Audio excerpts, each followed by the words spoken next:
Yes. Okay. I am prepared to call roll now, Mayor. Go ahead, ma'am. Mayor Palguda, Present. Vice Mayor Nye, Here. Councilmember Anderson, Here. Councilmember Grossman, Still here. Councilmember Mallory, Here. Councilmember Schumacher, Here. and Councilmember Packard. Here.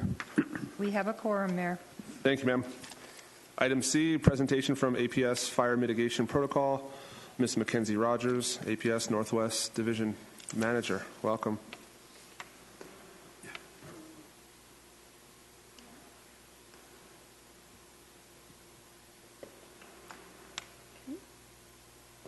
Honorable Mayor and esteemed council, my name is Mackenzie Rogers and I'm the Northwest Division Manager for APS. I'm going to present some information today to help inform and educate our customers as we approach this high fire risk season. Thank you, Darla.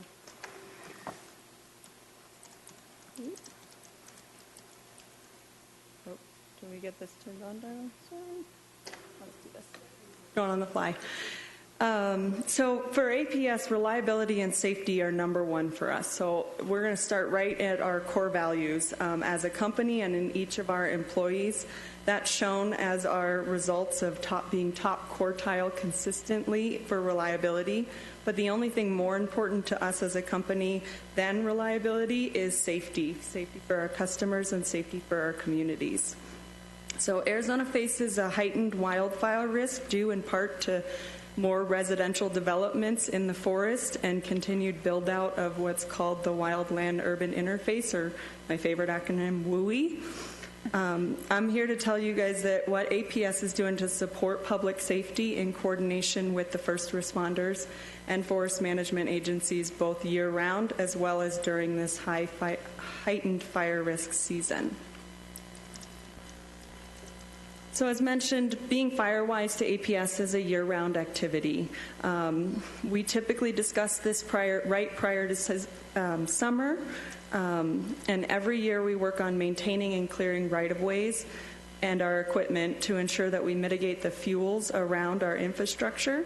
So these are some examples of some of the robust programs we have in place, and I'll detail them a little bit more throughout the next slides. The APS Forestry and Special Programs Department conducts an annual manual and mechanical tree and brush clearing, pruning, and herbicide application to both our transmission and distribution, so the big lines and the smaller lines, as part of our vegetation management program. The intent is to provide both access to the pole and a fire break to protect our equipment and the surrounding areas. We don't own the right-of-way, so we can't control what's planted there, but we work with owners to appropriately space the vegetation, and then we maintain the vegetation through the clearing and treatment of vegetation. Historically, our right-of-ways have been heavily used by the fire service as a fire break, so it becomes even more important that we clear these as much as possible throughout the year. We also complete a pole-by-pole, what we have, sorry, I skipped one, defensible space around poles, which we call our DSAP program. We also conduct that on an annual basis around all of our equipment poles, but I'll show you a picture of that in the next one. That's very similar to the defensible space around all our homes that we do being FireWise. We complete a pole-by-pole inspection of every distribution feeder in a 4-year cycle. This program provides a true current state of our system, and each troubleman's required to sign off that they certify that they've reported all concerns on each pole. We also have a full-time fire mitigation specialist on staff. He's a retired hotshot, and he works closely with our local fire authorities and fellow Forest Service to make sure that we follow all the appropriate protocols and oversees all of our fire mitigation programs. You guys might know him, Wade Ward. We're lucky that he lives in Prescott, and we get full access to him more than the other divisions. So our DSAP program, as mentioned, the purpose of this program is to create that defensible space around our poles. So this shows a picture of from from the Tinder fire actually in Payson a couple years ago, or last year I think, and it shows a pole that's perfectly intact and still standing when a fire came through and took out all the other vegetation. And so similar to the way defensible space works, that's the intent of that. These are some of the customer programs that we have available at aps.com. Specifically our public safety phone number, so any of our customers can report something if they see something that looks unsafe. And also our Right Tree, Right Place program that provides tree recommendations and care instructions for customers that want to plant some foliage around our facilities, so we tell you which ones work and where to plant them. And then it also has additional recommendations for creating defensible space around your own home and trimming trees around our lines.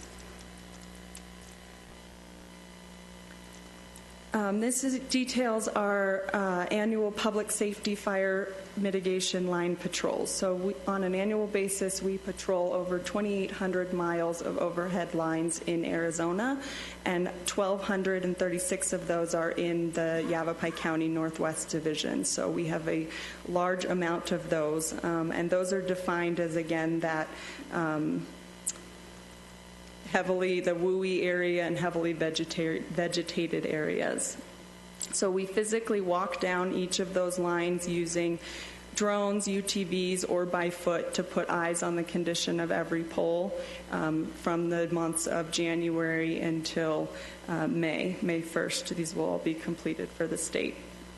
And then additionally, some of you have heard me speak last year, and we're reinstating the same measures to interrupt service and increase our operations protocols before re-energizing lines to ensure our first responders patrol the sections of the line and get eyes on the site, and additional rigor during outages in the high fire risk area and seasons.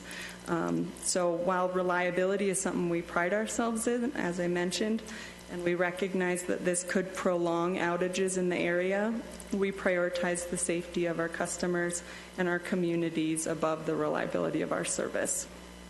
However, we're also leveraging more technology and strategically installing over 400 fault indicators across our entire system. So these are little blinky lights on the power lines that light at the location of the fault. And so they signal the trouble even in the middle of the night and in the middle of the forest. And so those will help us locate the trouble faster, which will reduce the outage times, hopefully. We realize, skip to this one here. We realize that any disruption to power is a major inconvenience for our customers. So we're trying to get the word out in as many different ways to communicate the reasons behind these changes and ensure that our customers are being communicated with. So going to the different council meetings, and then also plugging our app and our outage notification. We'll also be sending letters to all customers in areas of higher fire risk based on their proximity to the WUI, Forest Service, and fire service indices. That'll include safety and fire-wise tips, as well as a notification that they could experience longer than normal outages throughout the summer.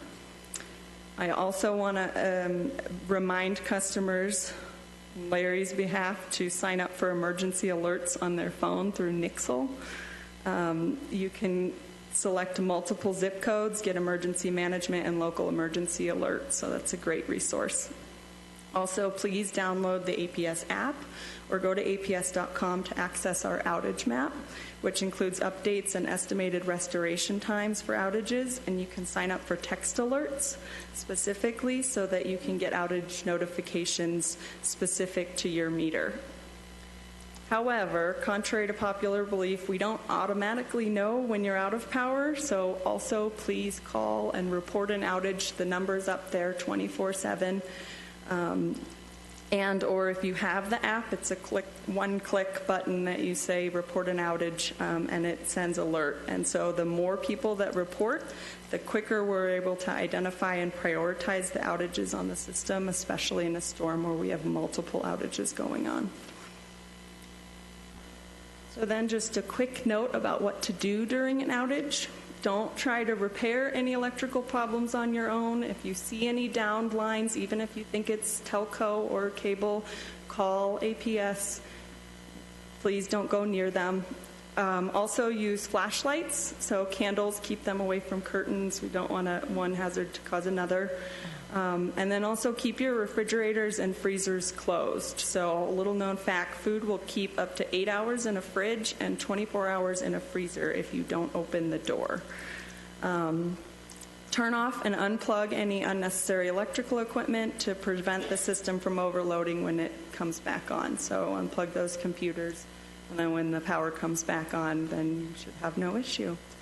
Darla passed out additional information that talks about outage alerts, billing and payment, and some other opportunities. We have some in the back for customers as well. Any questions? Thank you guys for the time. I have one, but it's actually of the town manager. Would it be possible for us to put that outage phone number, reporting an outage phone number, on our website so that people could, in fact, chances are they're going to come to the town anyway at some point to try to figure out how to report it. And if we could maybe put that somewhere prominently on our website. Not a problem. Okay. I'd just like to say I do have that app, and it is a great app. And if you don't have it, I would encourage anybody to get it.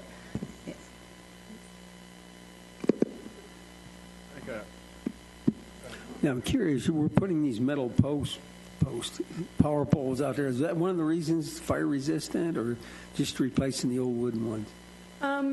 Replacing the old wood ones. We use the wood ones where we don't have drivable access for the buckets to get them, but they're also stronger typically than the wood. Okay, thank you. How many, or is it, anyway,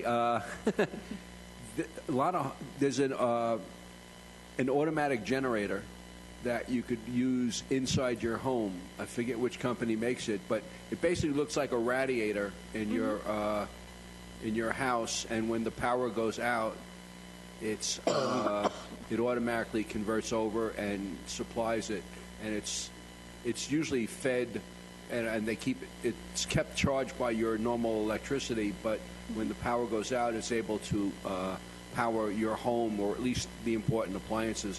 Do you know a lot of customers of yours that have it, and does it create a problem for you? It doesn't create a problem for us. However, there is some maintenance concerns that customers need to look into with those, because some of them require propane fuel or other fuel sources, so you need to make sure they're fueled up when you need them, and then also that you maintain them and run them on a regular basis, because if, like anything, if you leave it sitting forever and don't turn it over like you would any other engine, it might not work when you actually need it. Also, the size of the ones that you would need, typically those radiator size ones can maybe power a fridge or some of the smaller electronics, but won't work with your AC unit or something that has what we call a really high flicker or high load. And so just you'll make sure you work with an electrician to properly size the one that you need for your house if you want to do that. And they can be a little pricey. So could your food in your freezer. Agreed. 24 hours. Keep the freezer closed. 24 hours. And also, actually, Marty, that's a really great point. We also, in the event of a sustained outage longer than 24 hours, Darla and myself will be setting up ice stations in the neighborhoods, and we'll be able to provide dry ice to customers free of charge that they can put in their freezers that'll help their food keep longer. Anything else? just want to say we recently had an outage, probably about 3 weeks ago, off of Navajo, and you guys did a great job. Power was out for just a couple hours, I believe, and yeah, you did terrific. Thank you for everything you do. Thank you. I appreciate it. All right, we'll move on to item number 4, Local First Arizona. Is it Lisa Noland?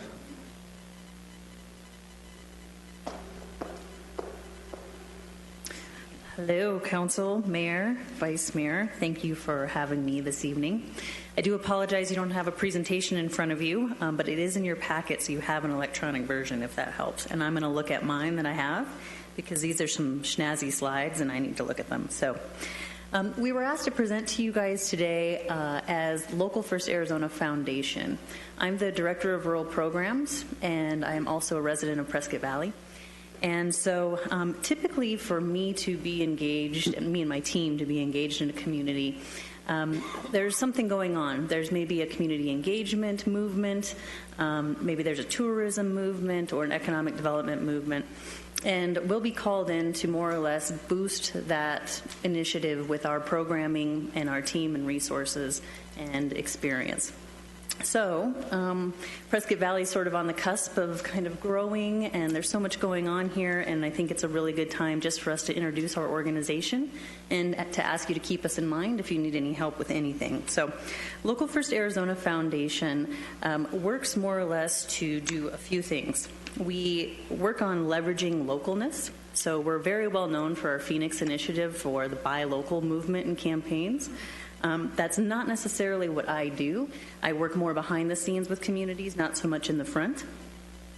We work on business retention and expansion, placemaking and destination marketing, youth engagement programming and initiatives, elevation of your food systems, whether that be your farm or food producers and or farmers markets, farm to table, culinary experiences, and business sustainability and waste mitigation. So there's a multitude of ways that we typically are asked to come and get involved.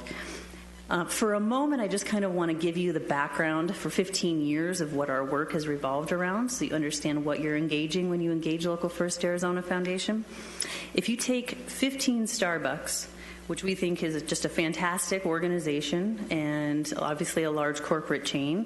The good things about Starbucks is they provide health care to their employees and they don't ask for subsidies when they move in, development subsidies. We appreciate that, as rural communities do. But if you look at the secondary professionals that would support those 15 chains in your community, you wouldn't have them. So if you think for 15 Starbucks, there's probably one accountant. And that accountant is probably at the corporate office and not local. If you think about their graphics designers or their payroll specialists or other people that would support that business, it really doesn't matter how many of them exist, right, in that corporate world.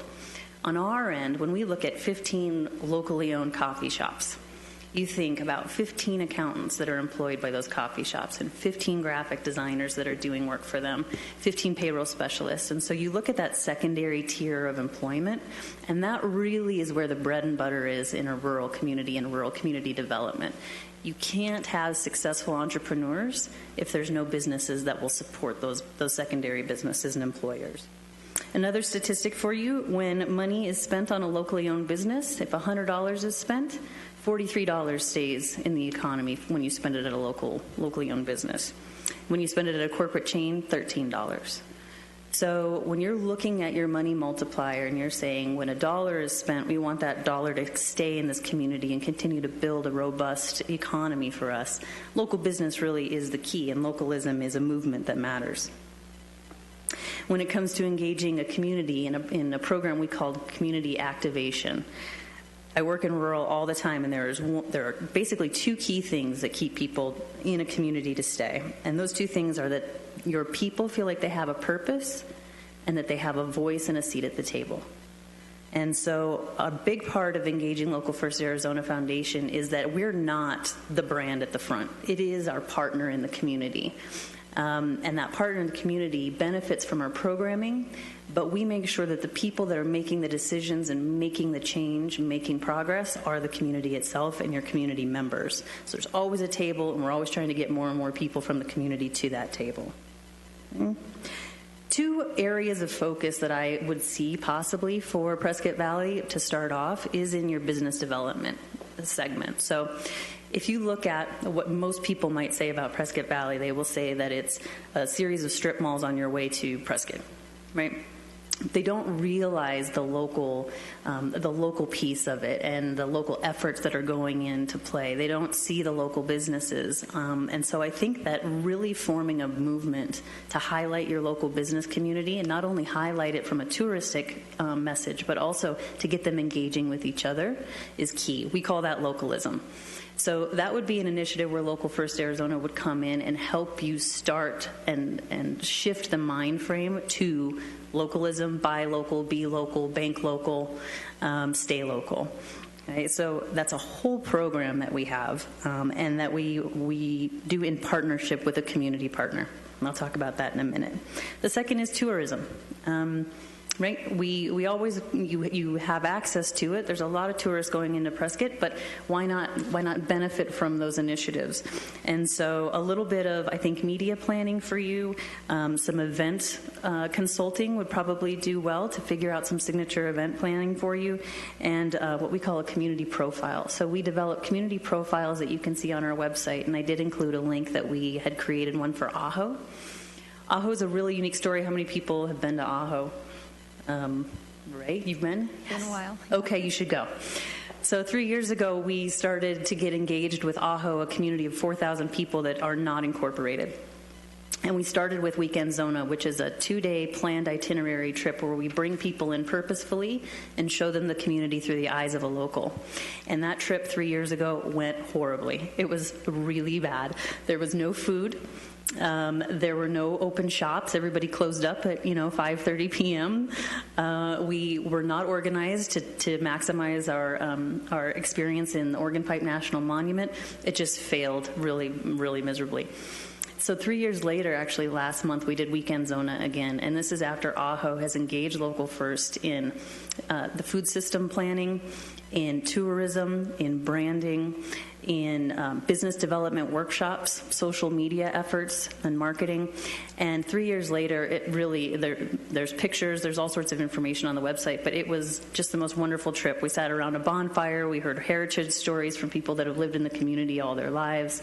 We did a beautiful hike in Organ Pipe. We had some of the most amazing heritage foods that are grown in the dust of Ajo, and it was beautiful. So that Weekend Zona initiative really revolves around our programming and how well we can get the community ready to substantiate that visit and to kind of make a name and carve it out for you guys and for yourselves.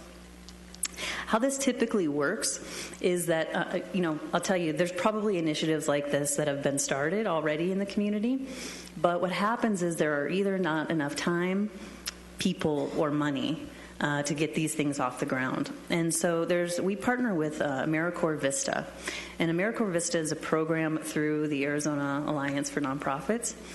And what it is it's a really amazing program where you, either a municipality or a nonprofit organization, depending on who's the partner in the community, takes on a full-time employee for $9,500 a year.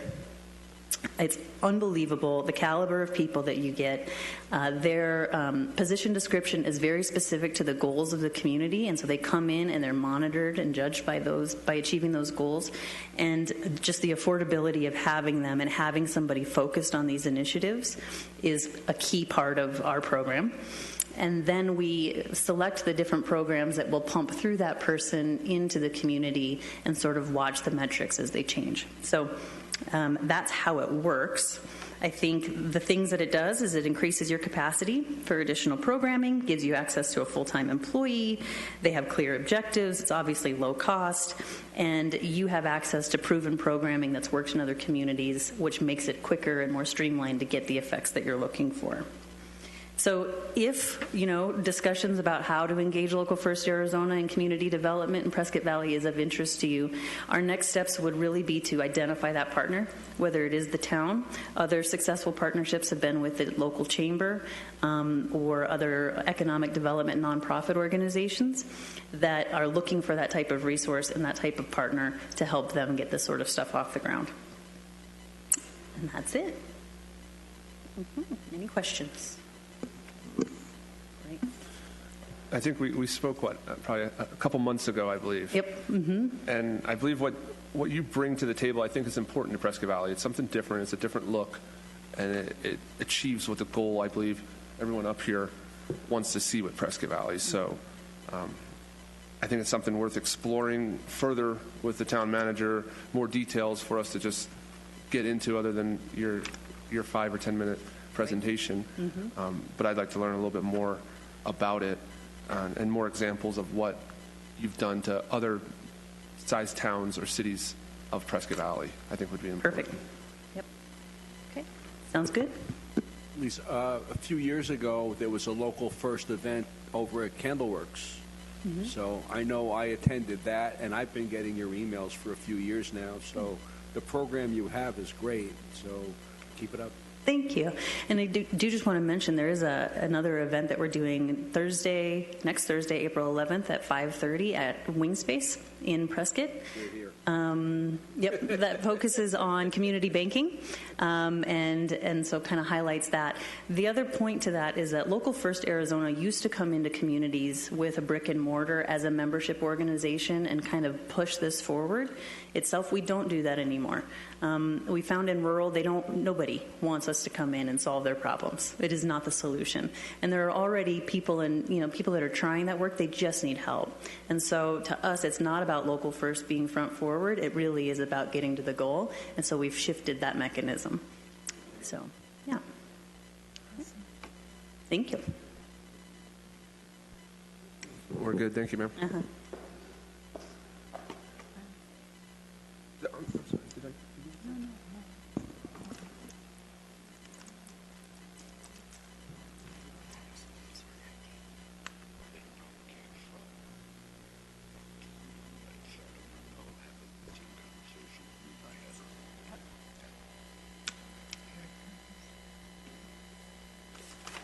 Mr. Davis, thank you for coming. Move on to item number 5, cleanup day with Mr. Davis. Good evening, Mayor, Council. It's that time of year that I come before you this time every year to talk about a very popular community event, and that's our annual cleanup day. It's always the first Saturday in May. This year, that Saturday is May 4th. So what you see above, this is the same flyer we've handed out for years. A very popular event with the public. It's kind of expected. So a lot of things are automatic with this particular event. As you can see, this is this year's event flyer that went out. It went out in the April Town News to make residents aware, so it'll go out throughout the month of April for Saturday, May 4th. As usual, we have a partnership with Yavapai County. Any county residents that come, they announce that at the gate, and we accept county waste too. So very popular event. You can see the charge scheme you see here is cash only, but that's been in place since 2010 to help defray some of the cost. Very popular event. We get around 350 tons. So that'll be this year's event. Marnie Ewell is here today. We're going to talk about Team Up to Clean Up a little bit, but I have a few more slides before I call her up because we partner obviously with the Chamber of Commerce too with their event and make that just a big cleanup day. Which leads into my next slide, which all of our Adopt a Street program participants, this is the current list. They do a great job in our rights-of-way picking up windblown litter or things that come off of vehicles. So Public Works works very hard with these people that we put up a sign, and they periodically clean throughout the year their particular rights-of-way they've been assigned to. And this is the mayor's letter that will go out to each one of those particular individuals to encourage them on that particular day to get their particular group out to clean up their particular right-of-way. So this letter goes out, and we get lots of participation also throughout the community in the rights-of-way. And I always like to show a real-time picture. This is what dump day looks like down adjacent to the treatment plant. So you can see that's the entrance there, and you can see the vehicles dumping, and we get all kinds of treasures there with not only yard waste, but whatever we clean out the garage. But it's a very, very good event to have a spring cleaning every year. With that, I'd like to call up Marnie Ewell with the Chamber of Commerce and have her talk about their Team Up to Clean Up event and some of the highlights with that program. Thank you, Norm. Just one comment on this, the dump day that we kind of refer to that is the Prescott Valley Early Bird Lions Club. assists our seniors and those that are disabled with getting the items they may want disposed of. So all they have to do is call a number at the town, they get on the list, and then our club members go out to those homes, pick up the stuff that they would like taken to the dump, and we do that for them. So that's a service that the Lions Club does that I did want to mention. Gets that stuff. It's that little tiny blue box down there. Yeah. But we just want to let everybody know that there is a number to call, and we do assist those folks that can't make that trip themselves. And then I've got a PowerPoint that shows a little bit about last year's event, but we've been doing this now. This will be our 23rd year.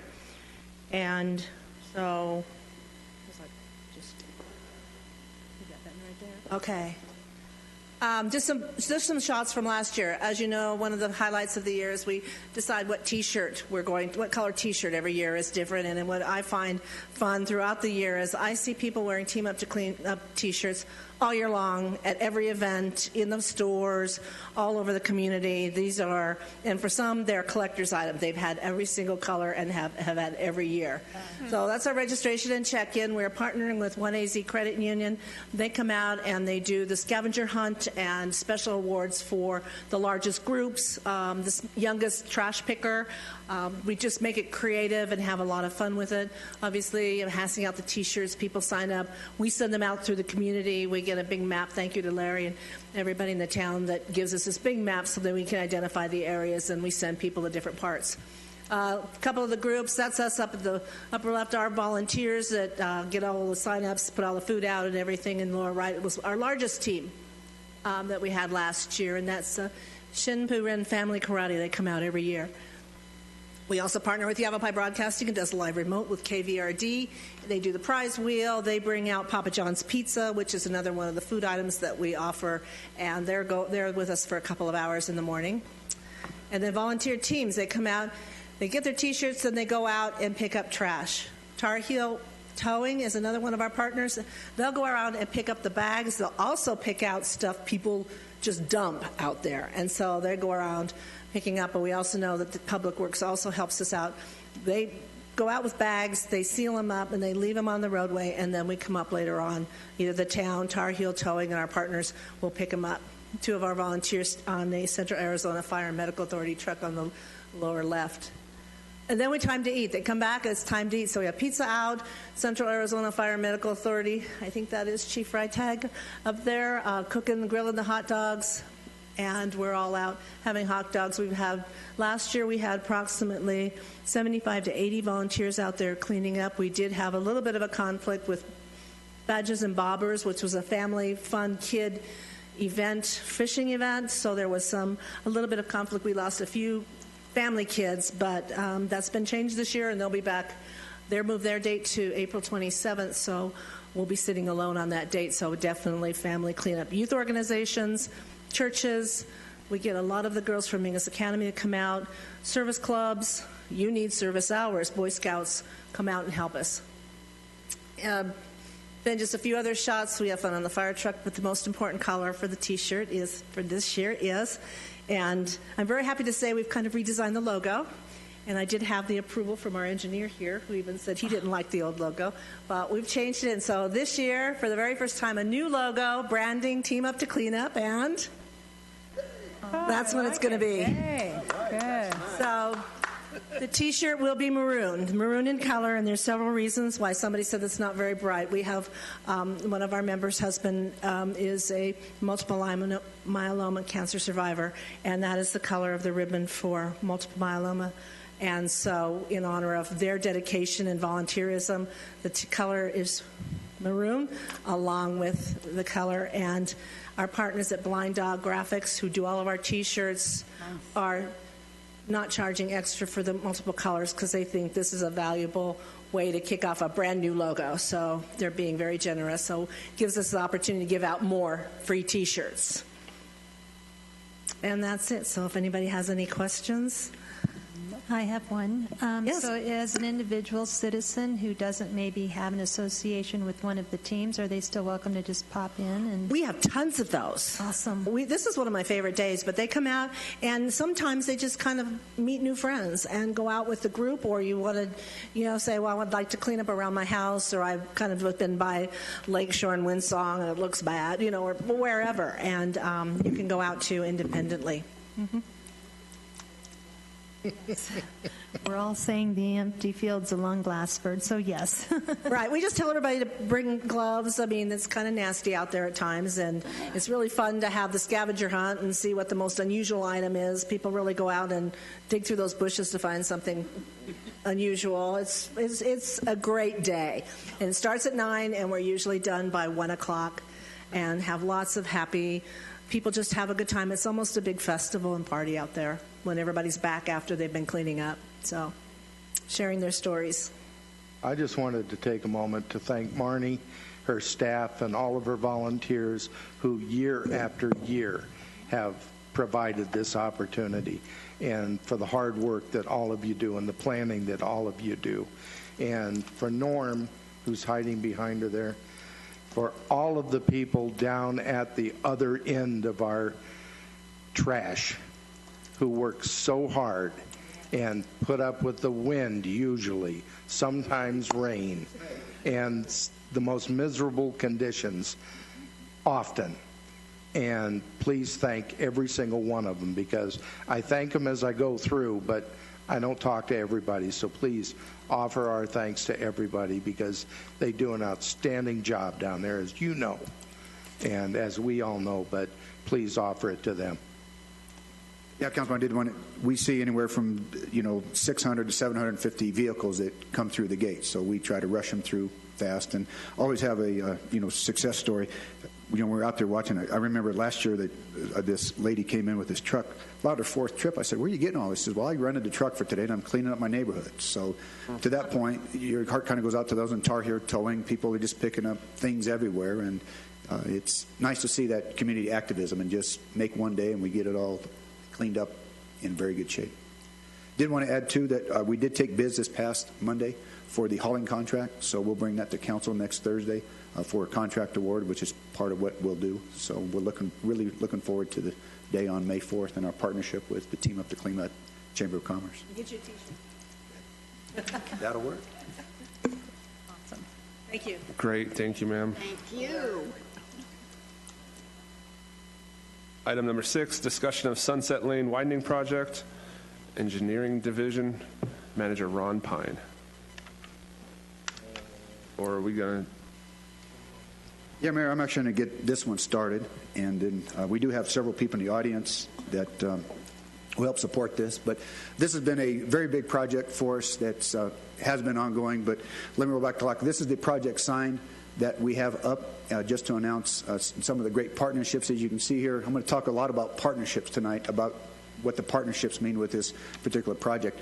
As you can see there, you have our town logo, but what's new on a project sign is actually having a county logo sign on our same project sign within the, well, obviously the county is basically 50% partner in this and have been from the get-go. So we'd like to call attention to that. Some other things we want to call out on the sign is local engineering firm Line Engineering has done a great job on the design. And we took bids here on March 26th. You can see Asphalt Pavement Supply, local contractor got the bid, and very good bids, and I'll go over that in a little bit. But the project sign, it will be out there so that residents can, if they ever have any concern about the project, those numbers, our office number, in addition, emergency numbers with the contractor, always available to answer residents' questions or the traveling public. This slide may look a little familiar to you. This is what we started with when we scoped the original project. And with Yavapai County, of course, Supervisor Jack Smith has been a real champion to see this project through. I talked to him earlier tonight. I'm going to call him up here later if we can, have him make a few comments. But this was the genesis of the particular project. As you can see, the partnership there of part of this is in the incorporated town and the other in unincorporated Yavapai County in Castle Canyon Mesa. So this is what we started with, but we've added a few things. As council is well aware that we've started utility relocations up to this point, so we've been working for the last year on the utility relocations, in addition to some of the resident contact to get the temporary construction easements and our easements needed for the new construction. The current roadway improvements that went out for bid I think council's well aware in this diagram here that shows the roadway cross-section, we're getting a new third lane, it's existing two-lane road. We'll get new curb and gutter and sidewalk both sides of the road. In addition to underground storm drain, we've had some stormwater management issues out there from a few years ago, so underground storm drain will help manage that better. In addition, new street lights at all the intersections, and our utility department with Neil Wadsworth is an upgraded water main and upgraded fire hydrant, so better fire service. You get an old corridor like this particular corridor, all the utilities upgrade, so when you serve other areas, of course, this is one of the older areas of Prescott Valley. There's always, distribution mains. You can make a main larger for better service capacity throughout the whole system. So that's some of the general improvements to the roadway improvements. Let's look at the project timeline. Where have we been? Of course, the genesis of this all started with the funding partnership and an intergovernmental agreement, or IGA, back in October 2006. Got us kicked off. I think it's pretty innovative. It's not often you can partner with someone and play well together and understand what your goal is, and that's to take care of Sunset Lane from the current project limits from Pineview all the way to Prescott East Highway. So we started a funding partnership, and that's what kicked us off to select an engineer. Line engineer began to design in January 2017. What's very important for us, if you looked back at that last slide, the biggest challenge of this job, you look at that roadway cross-section, we have 50 feet of right-of-way out there. If you look at the 3 lanes, the curb gutter and sidewalk both sides, that adds up to 48. So you've got a foot left on each side before, yes, you're on the resident's front yard. So that's been the biggest challenge, and which set up the timeline and the special design. It was important to us early on, it's to partner with the residents, show them a 60% set of plans to say, residents, this is what we're thinking about. Here's what you can expect, and can you help shape that particular design? So we had resident meetings out on the project site at a local church. One was conducted in August at 6% plans. All the comments that we gathered from the residents were incorporated into the final plans. And before they're actually final and going to construction, we call them the 90% plans. But at that particular juncture was November of 17. We said, residents, we brought up some pretty well done preliminary plans, but they weren't done. What do you think? So we actually finalized the plans in May of 2018 with the resident input. So with those 100% project plans, we engaged the utility companies to have them, because of a significant project like this, with the storm drain especially, causing a lot of the existing utilities to have to relocate. So we partnered with the existing utilities long ahead when we had the plans done. All these timelines work against each other to give people a head start. The utility companies were doing their own design and relocation plans. And actually, the actual physical construction started in July of 2018, last summer. The utilities started to relocate. I use the term, think of the small sandbox. You had 50 feet of right-of-way. Well, all 4 of the utility relocations couldn't go on at once. So there was a graduated approach that one started, people would be working the other end, and it was a section plan of all 4 utilities relocating. In fact, Unisource Gas is the last one in there. We anticipate them finishing up at the end of the month, right when the roadway project goes.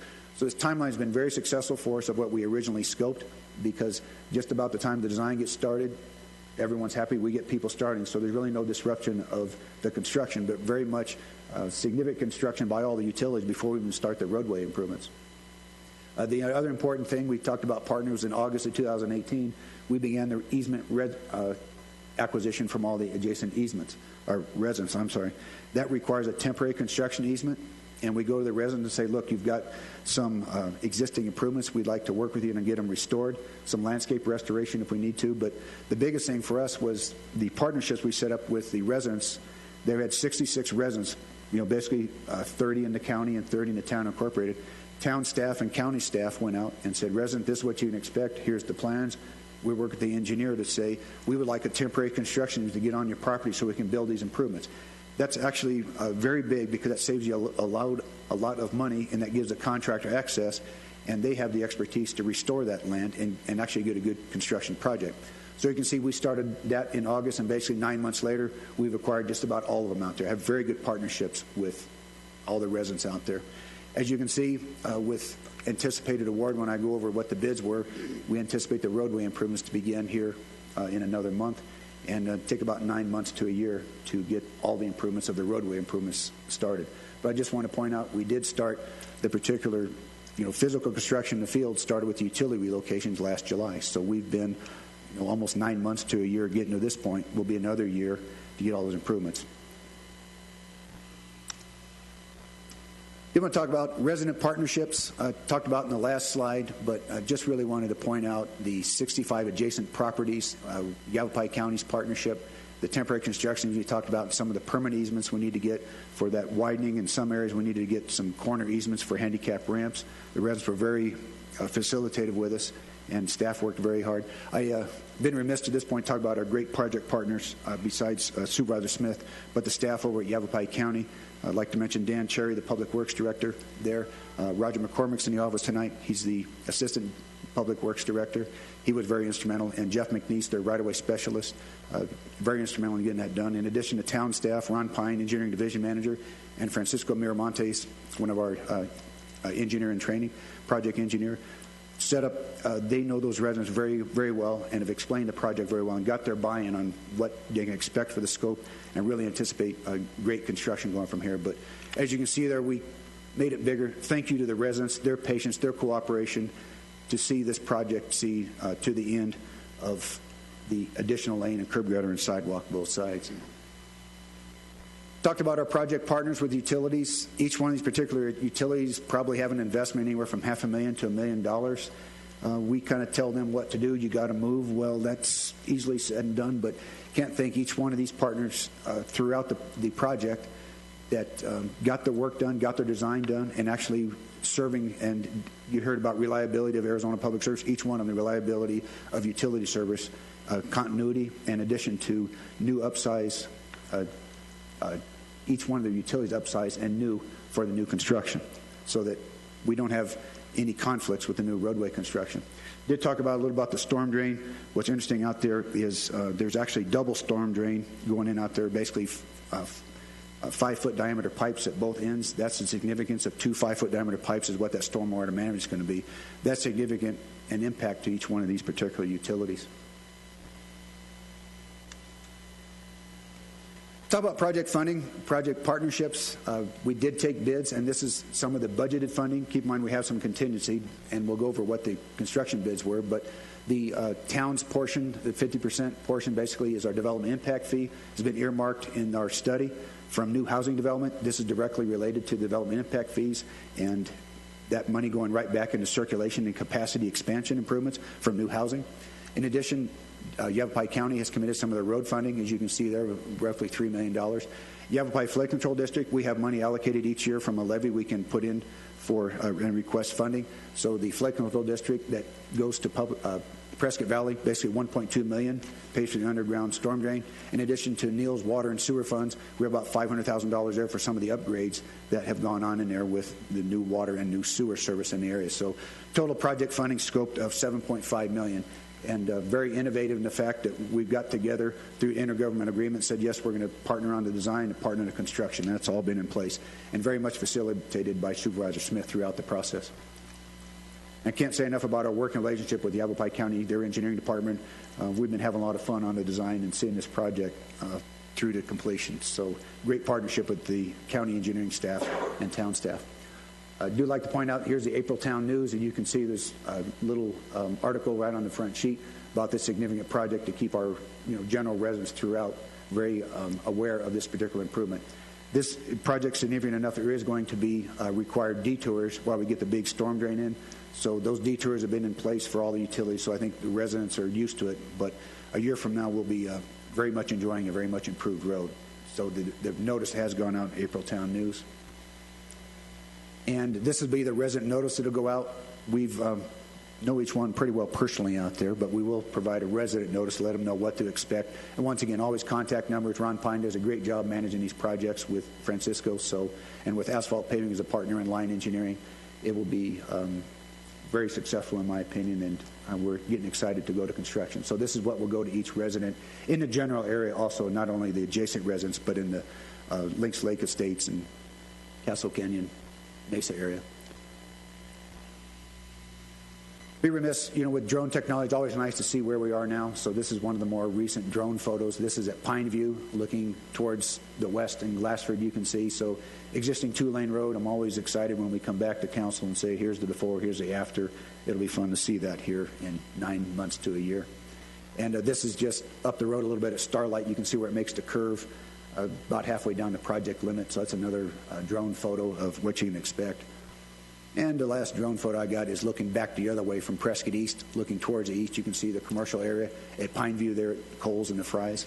So it's always fun to look at some of the aerial photos of what it looks like now and excitement of seeing when it's done. That's my presentation there. I would like to take the opportunity now if Supervisor Smith would like to say anything about the particular project. As I mentioned, it's been a wonderful partnership with not only Supervisor Smith, but Yavapai County engineering staff. Supervisor Smith? Welcome, sir. Thank you. I'm Supervisor Jack Smith. I represent District 5, which is Prescott Valley, and I want to thank you guys because, quite frankly, without the council and the county working together on this project, we would not have this project. And both entities saw the significance and the safety improvements that's going to go on in this corridor.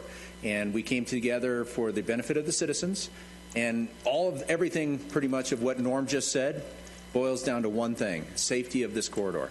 All right, we got 2 schools on that corridor. We've got a lot of traffic that flows through there when Glassford Hill and or Highway 69 shuts down. That is the thoroughfare to get through there if you're not going on to Granville.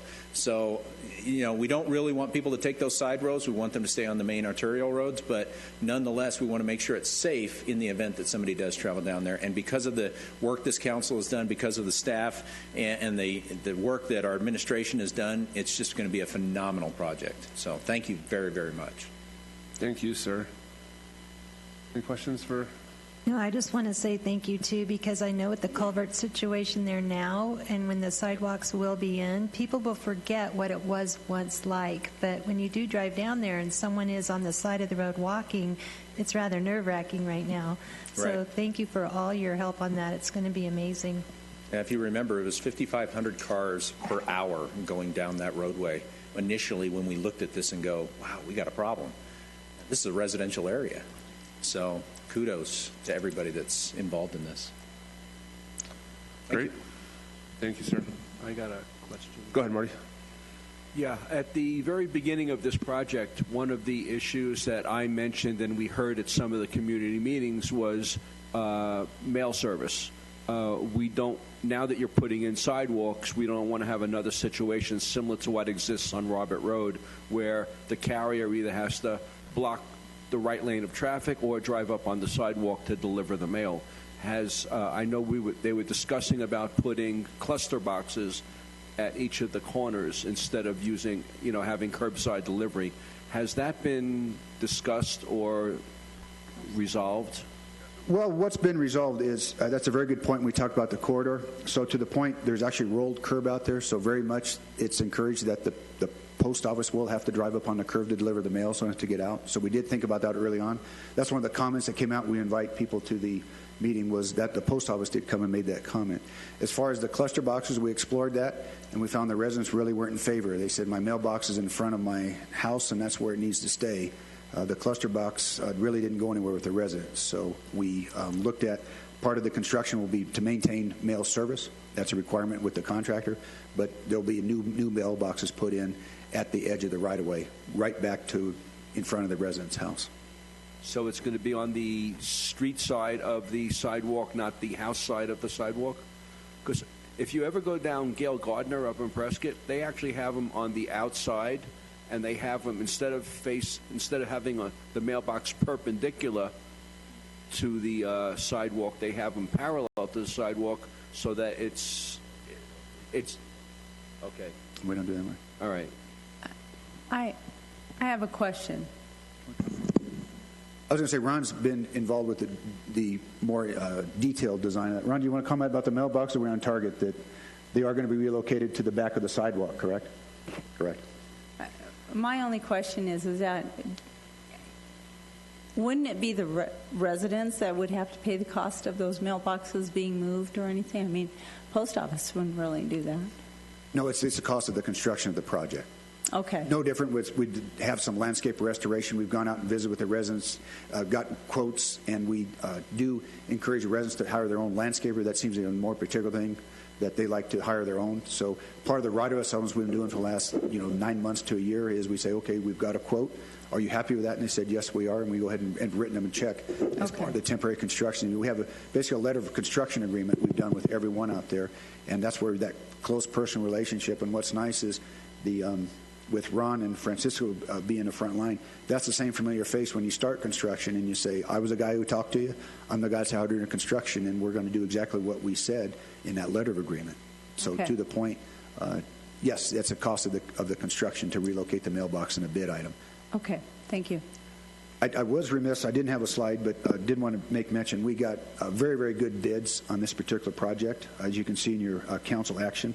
Basically, around $6 million. We've had all local contractors bid on this job, and basically less than 1% separated the 1, 2, and 3. So Asphalt Pavement Supply, very qualified firm. They've been doing this in Prescott Valley for a long time. Very excited to see them. In addition, our other local competition, anyone could have done the job. And we did have very favorable bids right within budget, so we were real happy with that. Other thing I'd like to comment, you get a job of this size.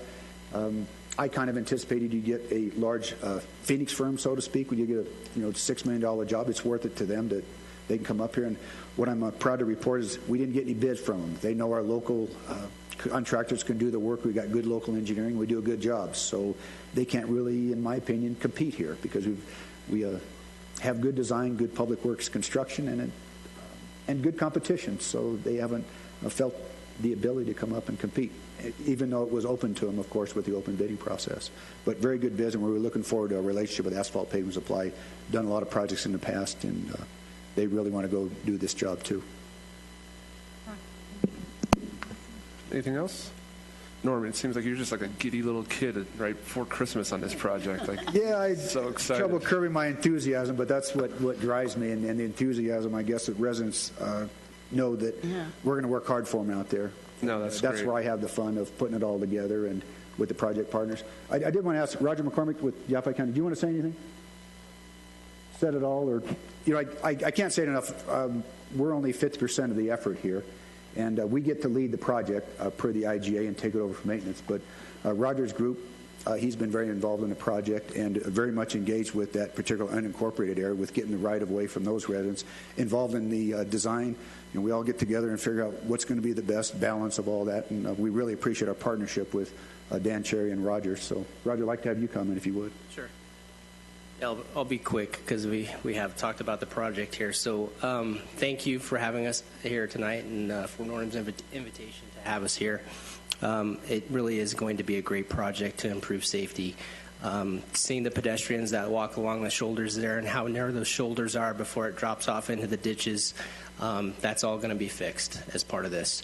Not to mention the flooding issues that we have out there. The road really acts as a dam on the south side of the road, and it builds up the water, and it eventually can go over the road, but the storm drain is going to take care of all that with the flooding. So there's a lot of positive about the project. We're happy that we can partner with the town to do that. The utility companies, I might mention, some of the trenches that they're dealing with right now to relocate the utilities have been 18 feet deep. And so it's not a small feat that they've done to relocate some of these gas lines and stuff like that. So it really has, with a project of this size, it really does take a team effort. And I'm glad to say that the team has worked together well, and we're glad to be a part of it. So thank you. Awesome. Thank you, sir. I'd like to say, share with you a saying from my family. You're all really good at untangling spaghetti because all of the pieces that you've solved have been amazing. And from my family, that's a compliment. Moving on, Mr. Davis, item 7, discussion of the County Fair Trail, IGA. Let me get to my slide for the presentation.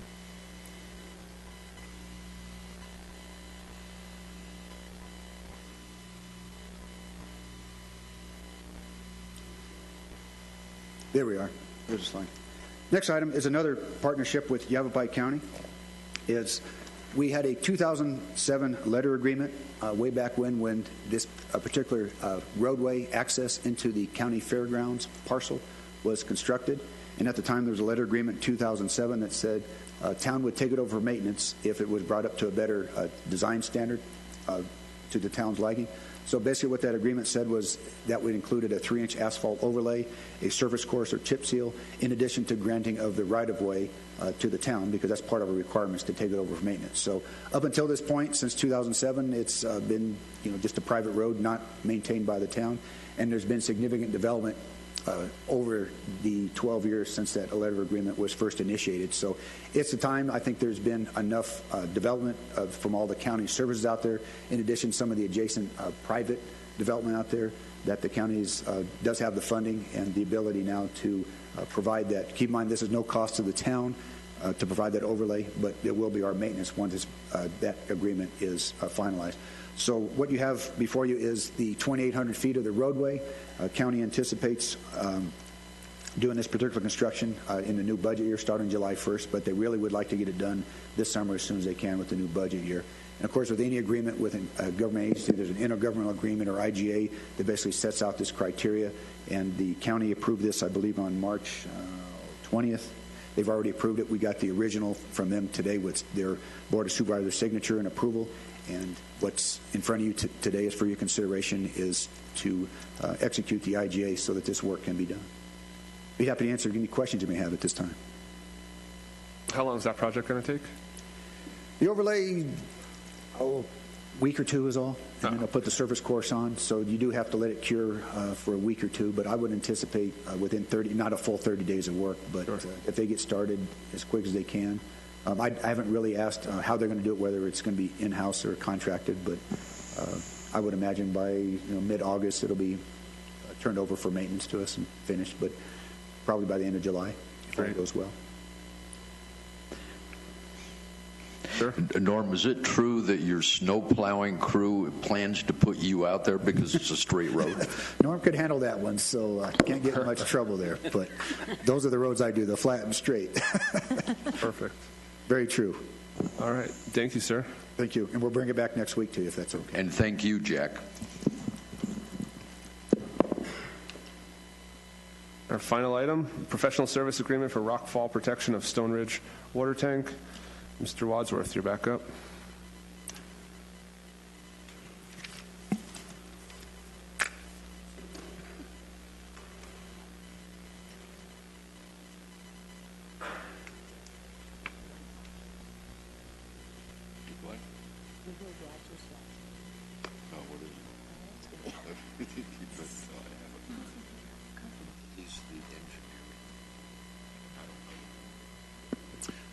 All right, well, good evening again.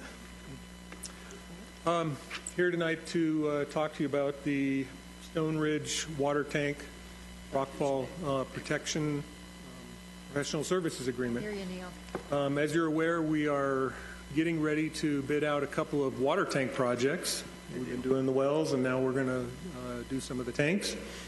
And so the Stone Ridge water tank is the first one we're going to bid out, and that site is shown on the illustration in front of you. That road and tank site were installed, carved out of the mountain 15 years ago, and we never installed the water tank because primarily there was as part of the development agreement with Stone Ridge, we were going to install the tank when the water line was fully installed through the development.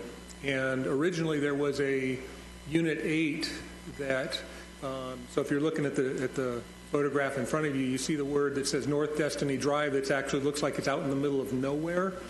There was going to be a development out there, and when they built that and extended the water line through to the end of the subdivision, then we were going to take it from that point up the hill to the tank. Well, they actually unplatted that area a long time ago and decided they weren't ever going to build it because it was just way too expensive. It's a very rocky area. And so finally we decided, well, it's been quite a while. We need to go ahead and get this tank in the ground. So we were actually, last summer, you guys approved a contract to extend that water main from where it terminated, and we did extend it through that area and then up the hill. And so that part was done, and now we're going to install the tank. The site, actually, basically it was carved right out of the side of the mountain, and so there are about 100-foot high rock walls, and they're almost vertical all the way around this site. This was a picture that was taken, I believe this was taken before the water line project was done last summer, and you can see all the deposited material that's kind of mounding up near the foot of that slope. And so we cleaned all of that out of there, but the rock face is very fractured, and there is constantly rock falling off of there. So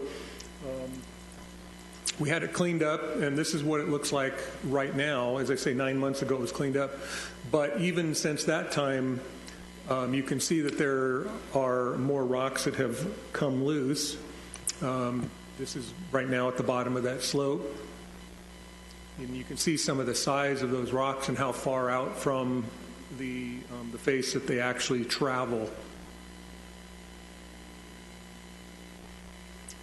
And so, as part of the project, we have to do some rockfall protection for two reasons. One is some of those rocks could damage our tank. Secondly, if we have anybody that's actually working up there and something falls and hits them, it could easily kill them. And so rockfall protection, like you've seen on ADOT roads and stuff, where they're covering the surfaces with something that looks like chain link fence, is basically what we're looking at doing. And so we actually had a design done for this about 15 years ago, but it was never installed, and the tank was never built. And so we're actually contracting with the firm that did that work, and basically they're updating the design based on the current conditions there. And as part of the professional services agreement, we are also having them do the inspection that's associated with the construction part of it. And so it's not in your RFCA there, but we will be bringing it back to you next week. The contract amount with them is for $47,950. The bulk of that is for their inspection services. A small portion is for just basically refreshing the design and finalizing the documents, and then we will incorporate those in with the overall plans for the tank and get that out on the street. So we anticipate that their work will be done probably by the end of April. And then shortly after that, you will see a tank project going out for design. With that, I would answer any questions you might have. Hey, excuse me. The road going up there, Neil, there's a couple spots where it has the same issue. The rocks are coming down. Is that an issue? Is that going to be an issue where you have to also put some of those chain link things there? No, there shouldn't be, because the rock faces along the road aren't that high. They may be 10 or 15 feet high in some places, but they're not like 100 feet high. And we actually did improve that road when we did the water line stuff, and it's way nicer, way easier to get up there. It was pretty deteriorated after 10 years of the torrential rains and things that happen in the summertime. Yeah, I've been up there a couple of times, and it looks good. Thank you. Yeah, Neil, after the fence is installed and the protection is installed, how much maintenance and inspections needs to be done to it? Do you know? I don't believe there should be any unless for some reason it doesn't stay attached. But that's why we're having them do the construction inspection services for the project, because they're familiar with this type of work and what needs to happen in order to make that thing adhere to the face and stay there. And preliminarily they're thinking that the work is probably going to end up costing, the actual construction is probably going to be close to $200,000 for that work. Anything else? Safety first. Good job. Sir, thank you. Thank you. Nothing else. Item number 9, adjournment.